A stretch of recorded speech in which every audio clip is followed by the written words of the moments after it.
Viewers, कैसे हैं आप सब। आज मैं आप सब लोगों के लिए किंग ऑफ ग्लोरी के नेक्स्ट एपिसोड को एक्सप्लेन करने जा रही हूं। और अगर आप लोगों ने अभी तक इसकी फर्स्ट एपिसोड नहीं देखी तो भाई जल्दी से जाके फर्स्ट एपिसोड को भी देख लीजिए। लास्ट एपिसोड में हम लोगों ने युआन को देखा था, जो कि एक बहुत ही ज्यादा पावरफुल वॉरियर था और वो यहाँ पर अटैनी टेम्पल में दिखाया जाता है। और दोस्तों, यहाँ पर हमें अटैनी टेम्पल में युआन अपनी बहादुरी के जौहर दिखाता हुआ नजर आया था। और साथ में हमें यहाँ पर एक लॉर्ड ऑफ फ्यूजी भी दिखाए गए थे, जो कि उसको एक बहुत ही पावरफुल वॉरियर समझते थे, इसीलिए वो उसके साथ रहते थे। और साथ ही साथ हमें यहाँ पर युआन की city the broken moon city को भी दिखाया जाता है, जहाँ पर वो अपने पेरेंट्स को मिलने के लिए जाता है। लेकिन थोड़ी ही देर बाद उसे पता चलता है कि वो सिटी तो मुकम्मल तौर पर डिस्ट्रॉय हो चुकी है। ये देखता हुआ तो वो बहुत ही ज्यादा अपसेट हो जाता है। और दोबारा फिर से हमें टाइनी टेम्पल का ही सीन दिखाया गया था, जहाँ पर वो अभी तक वॉरियर्स के साथ लड़े ही जा रहा था। और अपनी आज वाली एपिसोड का आगाज भी हम लोग इसी वाले सीन से करते हैं, जहाँ पर हम युआन को देखते हैं कि वो स्टिल अपने ब्रोकन मून सिटी का बदला लेने के लिए उन वॉरियर्स के साथ लड़े ही जा रहा था। साथ ही साथ यहाँ पर हमें युआन के छोटे कजन्स को भी दिखाया जाता है, जिन्हें टाइनी टेम्पल के लोगों ने किडनैप कर लिया था। तो जैसे ही युआन अपने कजन को देखता है तो उसे अपने पास बुलाता है और उसे कहने लगता है कि आखिर ब्रोकन मून सिटी में ऐसा क्या हुआ था जिसकी वजह से ये सिटी डिस्ट्रॉय हो गई है। उसका कजन भी उसके पास आ जाता है और उसे सारी बात बताने लगता है। और उसे बताने लगता है कि जिस दिन फ्लावर फेस्टिवल था उस दिन वो वहाँ पर कॉर्नर पे बैठा था ताकि वो युआन को वेलकम कह सके। मैं तो एक जगह पे कॉर्नर पे खड़ा था, लेकिन जैसे ही मैंने पीछे मुड़ के देखा तो वहाँ पर बहुत ही ज्यादा थंडर लाइटनिंग होने लग पड़ी थी और साथ में बहुत ही तूफान लाइक लग रहा था। जैसे ही मैं वापस भागा तो मैंने वहाँ पर देखा था कि हर एक चीज डिस्ट्रॉय हो चुकी थी। ये देख के तो मुझे कुछ भी समझ नहीं आ रहा था कि मैं अब यहाँ पर क्या करूँ। वो युआन को ये भी बताने लगता है कि वहाँ पर मैंने ये भी देखा था कि हर एक चीज कांच की तरह हवा में उड़ रही थी। जैसे ही मैं अपने घर की तरफ भागा तो वहाँ पर अंकल और आंटी हर कोई डिस्ट्रॉय हो चुका था। छोटे बच्चे की सारी बातें सुन के तो युआन को बहुत ही ज्यादा गुस्सा आने लगता है और वो खुद से ये सोचने लगता है कि अगर मैं उस सिटी में थोड़े दिन पहले पहुंच जाता तो मैं अपनी सिटी को बचा सकता था। उसी वक्त यहाँ पर युआन को दरवाजे की दूसरी तरफ शेंजन पैलेस अटैनी टेम्पल की एक प्रिंसेस दिखाई देती है, जो कि उसे कह रही थी कि तुम्हारी ब्रोकन मून सिटी अब मेरे कब्जे में है, इसलिए वो सिटी भी अब हमारी कंट्री के साथ शामिल हो चुकी हुई है। उसकी बात सुन के तो युआन को और भी गुस्सा आने लगता है और वो उस पर एकदम से स्लैश अटैक करता है।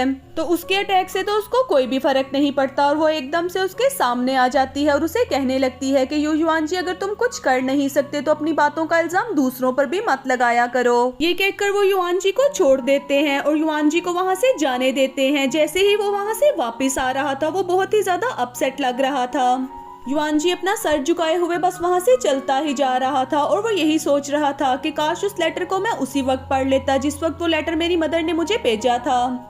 और वो अपने आप के बारे में ये भी कह रहा था कि मैं चीजों को हमेशा इतना लेट करता हूँ, इसी वजह से तो मेरी सारी सिटी तबाह बर्बाद होके रह गई है, काश मैं ऐसा ना करता। ये सारी बातें सोचते सोचते वो शेंगवान पैलेस में अकेला ही बैठा हुआ था और बहुत ही ज्यादा अपसेट था और साथ में वो अपने फेवरेट पॉट के साथ वाइन भी पी रहा था।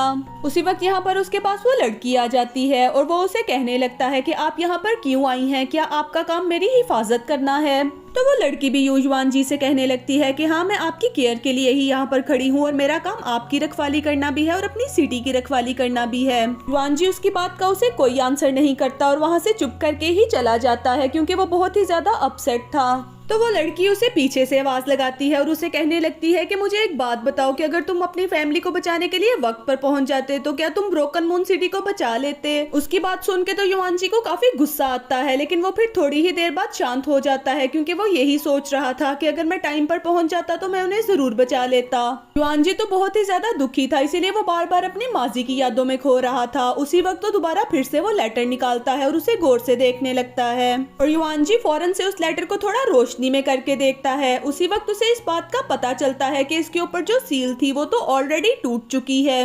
और साथ में युआन ये भी ऑब्जर्व करता है कि इसके ऊपर तो जो मिट्टी लगी हुई है वो द ब्रोकन मून सिटी की नहीं है, इसीलिए वो काफी परेशान होता है और फौरन से अपने दोस्त के पास आता है और फौरन से वो लेटर द लॉर्ड फ्यूजी को देता है और उन्हें कहता है कि मुझे इन्वेस्टिगेट करके बताओ कि ये सब क्या मामला है। उसी वक्त वो दोनों उस बात के ऊपर इन्वेस्टिगेट कर रहे थे। नेक्स्ट सीन में हमें फिर से वही डांसिंग गर्ल दिखाई जाती है, जो कि एक मास्टर के पास बैठी हुई थी और उसकी आंखें तकरीबन मुकम्मल तौर पर ठीक हो ही चुकी थी। ये देख के तो वो काफी ज्यादा खुश हो रही थी। उसी वक्त यहाँ पर उस लड़की के पास याओ रॉन्जी आ जाती है और उसे देख के भी वो काफी खुश हो रही थी।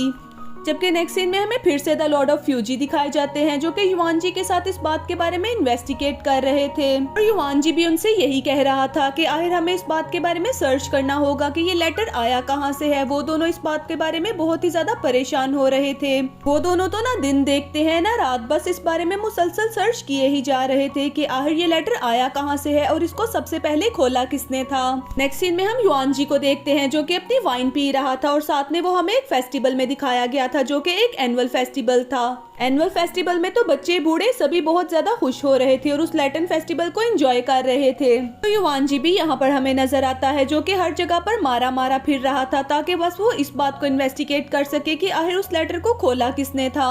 लैटिन फेस्टिवल में तो हर एक लैटन हवा में उड़ती हुई नजर आ रही थी और ये मंजर तो एक बहुत ही खूबसूरत सा नजारा पेश कर रहा था। लेकिन युआन जी तो यहाँ पर हर एक बात से बेखबर बस परेशान ही खड़ा हुआ था। उसी वक्त उसका दोस्त था लॉर्ड फ्यूजी एकदम उसके पास आते हैं और उसके कंधे पे हाथ रख के उसे तसल्ली देने लगते हैं। तो लॉर्ड फ्यूजी उसे ये भी कहने लगता है कि प्लीज तुम परेशान ना हो और तुम हिम्मत रखो। उसी वक्त वो उसे ये भी बताने लगता है कि मुझे लगता है कि तुम्हारी ब्रोकन मून सिटी को डीमंस ने डिस्ट्रॉय किया है। ये बात सुन के वो उसको एक लैटन भी देता है कि इसको हवा में उड़ाते हैं। लेकिन युआन जी तो एकदम साइड पे चला जाता है और कहता है कि मुझे इस दुनिया में कोई भी चीज अब अच्छी नहीं लग रही। मैं बहुत ही ज्यादा अपसेट हूँ और साथ में मैं बदले की आग में जल भी रहा हूँ, इसीलिए मुझे कुछ समझ नहीं आ रहा कि मुझे क्या करना होगा। तो उसी वक्त लॉर्ड फ्यूजी उसके साथ उस लैटन को हवा में उड़ा देते हैं। लेकिन युआन जी तो यहाँ पर बहुत ही ज्यादा दुखी होकर दरख्त के पास बैठ जाता है और उसे कहने लगता है कि मैं अपनी शॉर्ट पावर को भी बहुत इंक्रीज करना चाहता हूँ ताकि मैं उन डिबन्स का मुकाबला कर सकूं जिन्होंने मेरी ब्रोकन मून सिटी का खात्मा किया था। और जब तक ये काम मुकम्मल नहीं हो जाएगा मुझे कुछ भी अच्छा नहीं लग रहा। ना तो मुझे हवा में उड़ने वाली ये लैटन्स अच्छी लग रही हैं और ना ही मुझे यहाँ की वाइन अच्छी लग रही है। तो उसी वक्त लॉर्ड फ्यूजी उसके पास आ जाते हैं और उसे दिलासा देते हुए बस उससे यही कहे जा रहे थे कि इन सब बातों को भूलकर अब हमें आगे बढ़ना होगा, क्योंकि युआन जी अगर आप सिर्फ अपसेट ही बैठे रहेंगे तो आप आगे अपने डीमंस का मुकाबला किस तरह से कर सकेंगे। इसीलिए आपको थोड़ा हिम्मत और हौसले से काम लेना पड़ेगा। तो युआन जी उसे ये कहने लगता है कि उन्होंने मेरी ब्रोकन मून सिटी को भी खत्म कर दिया और साथ में मेरे पेरेंट्स को भी मार डाला और तुम कैसे सोच सकते हो कि मैं थोड़ा कूल काम रहूं। ये कहकर तो वो अपने हाथ में पड़ा हुआ मून पॉट को भी एकदम पानी में फेंक देता है और उसे कहने लगता है कि मुझे कुछ भी अच्छा नहीं लग रहा और ना ही आइंदा के बाद मैं इस वाइन को पीऊंगा। लॉर्ड फ्यूजी ये देख के बहुत ही ज्यादा अपसेट हो जाते हैं और जल्दी से जाके उस जैकपॉट को दोबारा फिर से पकड़ लाते हैं और उसे पकड़ाने लगते हैं कि बहुत हो गया, अब तुम्हें हौसला करना होगा। उनको बातें करता हुआ तो जो रॉन जी भी देख रही थी और वो फौरन से उनके पास आ जाती है और उन्हें कहने लगती है कि मैं तुम लोगों को एक सीक्रेट बताना चाहती हूँ। मेरा ख्याल है कि तुम्हारे पेरेंट्स एक रूम में हो सकते हैं, लेकिन इन सब बातों को दरियाफ्त करने के लिए तुम्हें अटाइली टेम्पल में से कुछ सीक्रेट्स को ढूंढना पड़ेगा। इस सीक्रेट को जानने के लिए तो तुम्हें अटाइली टेम्पल में धीरान जी के पास जाना पड़ेगा जो कि सीक्रेट रियलम में रहते हैं। उस सारी जगह का कंट्रोल तो धीरान जी के पास है जो कि टाइनी टेम्पल के एक बहुत ही बड़े से पुलिस ऑफिसर हैं, इसीलिए ये सारी बातें तो तुम्हें उनसे ही पता चल सकती हैं। ये बात मुकम्मल करके वो जैसे ही पीछे मुड़ के देखती है तो युआन जी तो वहाँ पर नहीं था, बल्कि वो उड़ के उसी जगह के लिए निकल चुका हुआ था। उसी वक्त हमें आसमान के ऊपर थंडर लाइटनिंग भी दिखाई जाती है और बहुत ही तेज तूफान और बारिश भी आने लगता है। लेकिन युआन जी यहाँ पर किसी भी लाइटनिंग और बारिश की परवाह किए हुए फौरन से टाइनी टेम्पल में आ जाता है और नेक्स्ट सीन हमें फिर से टाइनी टेम्पल का दिखाया जाता है जहाँ पर युआन जी वहाँ पर बैठे हुए कुछ पेपर लिख रहे थे। और वो जैसे ही टेम्पल में आता है तो एक झटके के साथ दरवाजा खोल के सामने खड़ा हो जाता है और गुस्से से युआन जी से कहने लगता है कि मेरे माँ बाप के बारे में मुझे बताओ कि वो कहाँ पर हैं। युआन जी उसको इस तरह का बिहेव करते हुए देख काफी ज्यादा गुस्से में आ जाते हैं और उसे कहने लगते हैं कि ये तुम्हारी ब्रोकन मून सिटी नहीं जहाँ पर तुम मुंह उठाकर कभी भी आ सकते हो, ये हमारी टियानी टेम्पल है, एटानी टेम्पल। मेरी इजाजत के बगैर तो यहाँ पर एक परिंदा भी पर नहीं मार सकता। ये कहकर वो अपने सारे पेपर्स उसकी तरफ थ्रो कर देते हैं, जिसको देख के युआन जी को काफी गुस्सा आता है और वो अपनी स्वॉर्ड के साथ उन सभी पेपर्स को टुकड़े टुकड़े कर देता है। ये सब होता देख तो युआन जी को भी डबल गुस्सा आने लगता है और वो आगे आकर उसके ऊपर अटैक शुरू कर देते हैं। और यहाँ पर युआन जी भी गुस्से में फुल भरा हुआ था, इसीलिए वो भी उनके साथ फाइट करना शुरू कर देता है। और इसी के साथ दोस्तों हमारी आज की एपिसोड भी यहाँ पर ही खत्म होती है। मिलते हैं नेक्स्ट एपिसोड में।